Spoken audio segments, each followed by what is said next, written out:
Norai pildosi. 4 savaitė. Pirmą triukas dar nematėt, nuorodos aprašyme.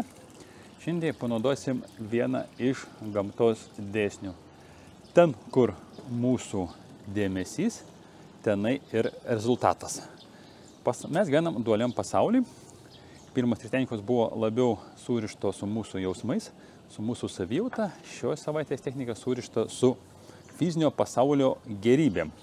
Einant, važiuojant, dienos bėgi, jau kažką pamatot, pavyzdžiui, suknelę, kurios šiuo metu dėl kažkokių tai priešių dar neturit, bet jinai jums patiko. Pakartojat savo mintise. Gerybė, gausa, aš galiu savo tai leisti. Pamatot mašiną, kažkokią gražią, ten sportinę, ar džipą, ar dar kažką tai, kur jums patinka, kurios jūs norėtumėt, bet kurios dar neturit, vėlgi, sakot. Gausa arba gerybės. Galite čia patys pasirinkti. Gausa, aš galiu savo tai leisti. Pravažiuojat pro namą, kuris galbūt kokiais 5 ar 10 milijonų vertas. Nuostabus gražus namas. Vėlgi sakot, gausa, aš galiu savo tai leisti. Nesvarbu, kad netgi ir turėtumėt 5 milijonus, galbūt tokio namo nestatytumėt. Bet principas tas, kad koncentruosis į tai, kad jūs galite savo tai leisti. Šį kartą paaiškinsiu, kaip veikia technika. Suveikia labai įdomus principas, nes mes dabar gyvename fizinio pasaulyje, kas su fizinio pasaulio surišta, ten yra labai daug įvairių įsitikinimų, kuriuos kai kuriais atvejais davaliai reikia daug padirbėti, kad tuos įsitikinimus pašalinti arba dar geriau pakeisti gerais tie, kurie mums labiau naudingi.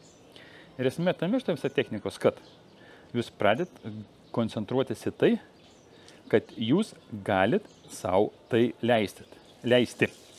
Ir smegenys po biškį pradeda su tuo sutikti, prie to priprasti, kad opa, mesgi galim savo tai leisti. Ir tada smegenys pas mus veikia labai įdomiai. Mes sugalvojam kažkokius tai teiginius ir smegenų darbas yra paprastas, elementarus.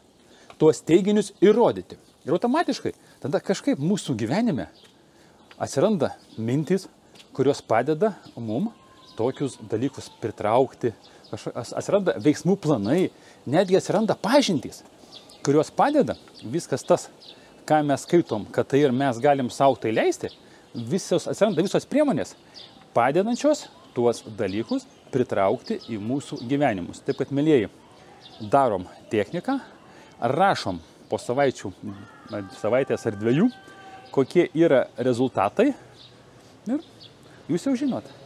Tu nuostabus.